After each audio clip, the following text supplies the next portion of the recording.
When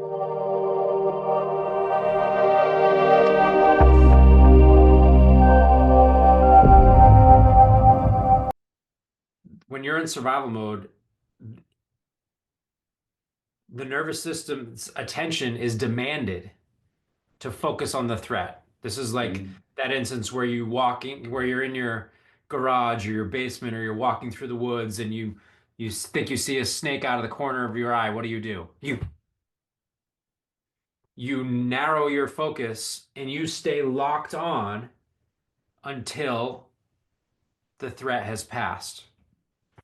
But when it's something that is based with your psychological identity and it is a perceived threat based on protecting something that is actually a story, actually amorphous, it's actually not even something that you can actually protect because it doesn't exist other than as a story that you tell yourself about who you are,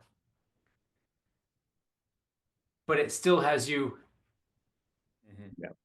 So this is a cognitive understanding of something that is then an embodied practice, which is like, oh, my nervous system is narrowing on threats to my ego, to my sense of self, not, and that is not to who I really am, but to patterns, into habits, into stories. And it is my job because that is not me. I can witness that, right? The proof that that is not me is that I can look at that pattern. I recognize that I do this. I notice that I did, I notice that I'm ruminating. That you're ruminating is because you are the one that is noticing. You are not what you notice. You're not what is being noticed. Pattern of thoughts and of activities and behaviors, but it's not you. You are the one that notices it Mm. is being defended by your survival mode. But no, not only does it not need to be defended, but it actually isn't a substantive entity. It isn't actually you. And so it's like holding up a house of cards in a windstorm and Mhm. wondering why we never can quite feel secure. And what we do is we say, I need to get better at holding up the house of cards. I need to get some crazy glue. I need to block the wind. I need to, you know, build a better foundation. I need to put a moat around it so that it's safe. Like instead of in we do all these things to try to get better at building our house of cards instead of realizing I don't need to hold that up anymore. I don't Mm. need to use my survival mechanism to protect and defend the story. And but because it has been such a long staying, a habit is anything that you do with enough frequency, intensity, and duration that it becomes easy and automatic. I'll repeat that again. A habit is anything you do with enough frequency, intensity, and duration that it becomes easy and automatic. It's grabbed a hold of your stuff for a long time, right? It's grabbed the hold of your survival mechanism. It's your most potent energies, the energies that are designed to save your life from a burning building, has been devoted to protecting this sense of like, I've got to be perfect in order to prove that I'm worthy of love. That's Mhm. probably pretty close to it because frankly, we're not actually all that unique as we think we are. And a lot of these patterns are more like memes. They're kind of common condition in a lot of people with your level of intellect and where you live and how you were raised and what you do for work probably feel like I got to be perfect in order to prove that I'm worthy of X, Y, or Z. One of Mhm. the main conditionings of everyone is that we're not enough. And we have all sorts of strategies to prove that we're enough instead of recognizing that we can let that house of cards fall. And when we identify with who we are as the one that notices those patterns, that noticer, that person, that essence self already is always enough. It doesn't need to be made to be enough.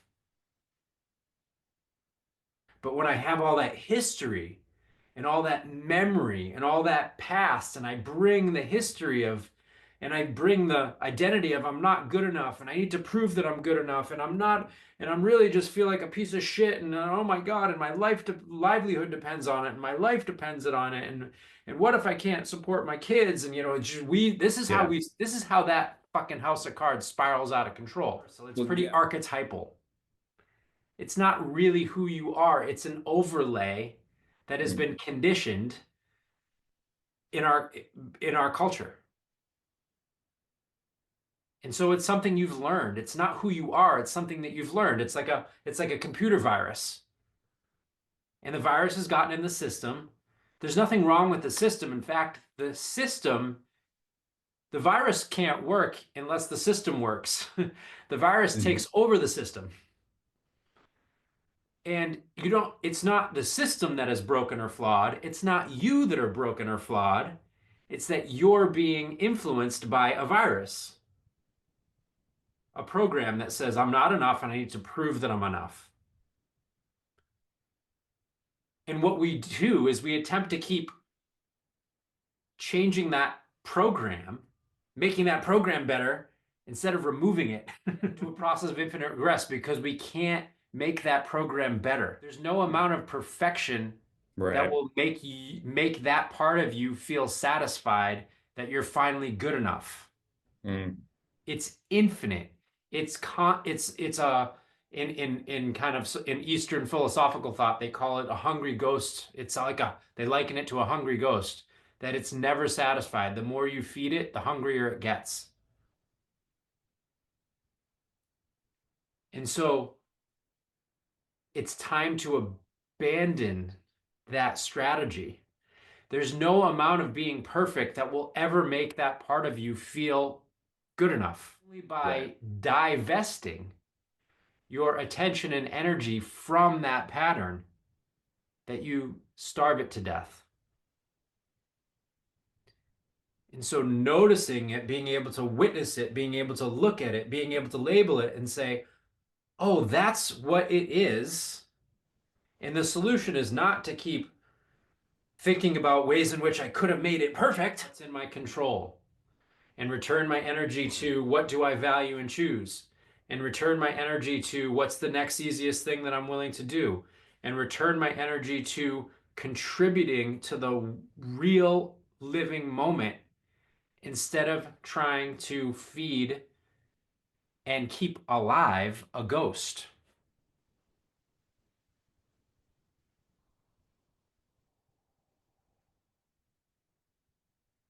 And and I think that what people don't realize is that because that pattern it's got so much frequency, intensity, and duration that it is easy and automatic. It's the default. It doesn't, we don't need to try to make it happen. It's just running on its own. We need something with intensity, effort to increase the quotient. If it's frequency times intensity times duration, we need to increase the intensity part of the quotient to start to outweigh the pattern. So we need to really kind of say no. Like, and oftentimes that pattern actually developed when we were in our developmental phases where we were learning how to say no and really exert and stand up for ourselves. And it's actually time for your toddler no in the good way, which is like, no, I will not. And also eliciting your essential goodness. What is your essential goodness? Your essential goodness is you wouldn't put that program on another kid. No. You wouldn't put it on someone that was sick. You might not even put it on someone that you don't like because you're a basically good person. So why would you keep putting it on yourself? And I'm Right. communicating in a way that is like trying to communicate the energy required to cut through a pattern like this actually takes some balls. No more. Yeah. That ruminating, no, I'm not gonna indulge it for another second. Now, of course, it might go unconscious because it's easy and automatic, it's a default program. It might run for 20 or 30 minutes before you even notice you're doing it. But once you notice you do it, oh no. And it takes like firmness, the same way if you recognize that that pattern is actually poisoning you and harming you, the same way if your kid was about to drink a poison from the cleaning closet, no, stop it. I'm not being That's not anger, that's intensity. Necessary Yeah. intensity. If your kid's about to run out in traffic, no. And you Yeah. can you can yell with such intensity that it'll actually freeze them. And they might cry, oh, come here, I'll bring you in. But that type of grit that is required to di dis distance us from those patterns that are siphoning our energy, that we have confused for who we are, and therefore have devoted our survival resources to them. And it's like, no, I'm taking my energy back from that pattern that has really been sucking me dry for 40 Yeah. effing years. And it's like a little bit of appropriate anger is like, you know what? Fuck that. A little pep talk and be like, come on. No, I'm not Yeah. going to be thinking about this in 10 years. I'm not going to think about this for another minute. And if it comes Yeah. up again, I'm going to say no to it. And I'm going to keep saying no to it until it doesn't come up. But I'm not going to allow myself to just passively be run by this program. Right. I'm the programmer. I'm not the system or the virus. I'm not the hardware or the software. I'm actually the one that creates the program that says, Right. no, that virus is not allowed on my hardware anymore. And then, so that's the erase. And then there's the replace. The replace is, I'm going to put a new program in. I'm much more than enough. Much more than enough includes making mistakes. Everything that I would teach my child, I'm worthy of. Mm. Being much more than enough and being totally lovable includes making mistakes, and that they don't ever need to prove their worth or their value, that they are intrinsically worthy and valuable.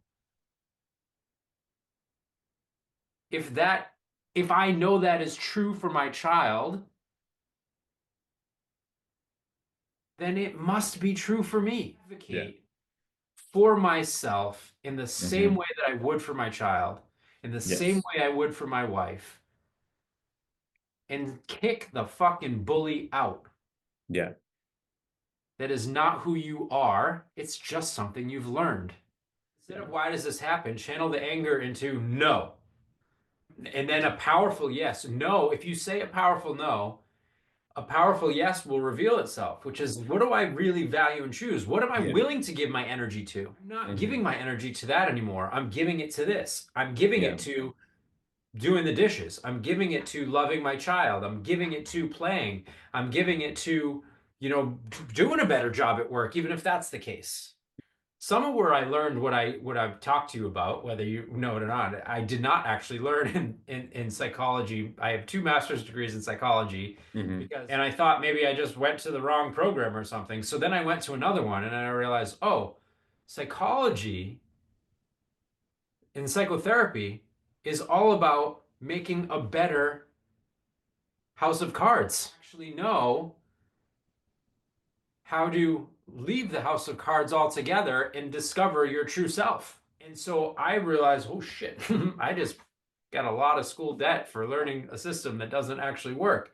So a lot of what I'm teaching you comes from other stuff that I've discovered in the last 20 years because I have a sincere desire to help myself, and help others too. So I was like, oh well, I recognize that doesn't work. So what does work? And so where I've learned some of this stuff, they talk about in the philosophy of quote unquote Eastern psychology, is is they call the emotions, they call like the negative emotions, quote unquote, they call them poisons. And Mm. they're actually, there's a wisdom to speaking about it with a more intense term. And the story that they give about there are said to be three poisons that are the poison that are the toxic emotions that underlie all other emotions. And the first one is fear, and it arises from having a separate sense of self. When you have a separate sense of self, we feel like me plus everything else equals the totality. Well, then that me feels really small and alone and isolated, and then we Hmm. feel afraid. And so that same system also recognizes that actually that me plus everything else is actually a story. I really has arise as one with everything else, and I'm more of a we than I am a me. And there are other cultures that are do better at promoting we consciousness than me consciousness. And we live in a very me consciousness culture. And we are continually trying to fill up and fortify and strengthen the me when our true happiness and our true health and our true abundance and our true safety is in recognizing that we are part of a we. That's a little bit of a side. Get back to the three poisons. So the first one is fear, and the second one is lack. Separate and Hmm. alone, now I'm lacking, and Hmm. I need to fill from outside of myself. I need to try to Hmm. make myself feel whole. And Okay. it's Mm. you have Hmm. fear and you have lack. I'm Yep. lacking, and I need to fight for control to keep the resources that I need. I'm not Right. enough, and I need to get mine, right? And that's so it's fighting for control is anger. So it's fear, lack, and anger. When you're learned about the three poisons in these traditions, one of the teaching stories is that the three poisons are likened to a man who wakes up in the middle of the night. And now this story comes from from parts of Asia or India that have more snake consciousness than we do, which is maybe one of the reasons why I use that snake example a lot. So basically, the story goes like this: the guy wakes up at 3 in the morning and he's tired and he's groggy and he realizes he needs to do something. And he goes to the corner of his room and he goes to put on his pants and he pulls up his pants and then he starts to string his belt and he realizes his belt is a cobra. The instant he notices it, he goes, "Ah!" Yeah. It said that's how fast we want to throw away the three poisons. This is poisoning me. And this is where therapy, what, tell me about it. How does it make you feel? Where does it come from? Does it come from your parents? Does it come from society? Did it come from the government? Did it come from your trauma? How about from commercials? We want to talk all about that cobra. What does it bite? What is this bite like? Is it venomous? Is it, we want to understand where that cobra came from. We want to keep stringing our belt thinking, oh, maybe I just missed a loop. I got to do a better job stringing the cobra. It's like when in real kind of like wisdom, I want to chuck that cobra. That's actually the intensity. And I lived in many years in Thailand, and it was interesting to grow up and to live in a culture and to put my kids into like preschool and stuff where there's a meditation kind of culture. And kids are taught from a very young age to protect what is called to protect their mind. And then basically what you're saying, like that ruminating that you're doing, that essentially is stealing and siphoning your energy and you're sucking your life force away. They're taught from a very early age to say no to that. Mm. As much as I wouldn't drink a bottle of bleach. And it Right. actually takes a little bit more gumption than we think about, with our idea of emotional intelligence and, well, tell me, how does that make you feel? Like that's a little, honestly, it's a little too soft. Will Mm. eat you up. Hmm. And one of the things my mentor would say is the first thing is to realize the first mistake is to not realize you're in a fight for your life. That pattern will be eating you up and has been eating you up for 40 years. The curb. Yeah. And hell no, that thing is not going to be something I'm going to be thinking about in 10 years. Maybe I'm going to be thinking about the moment where I finally decided that I would never, ever, ever succumb to that pattern again. Maybe you'll think about that in 10 years.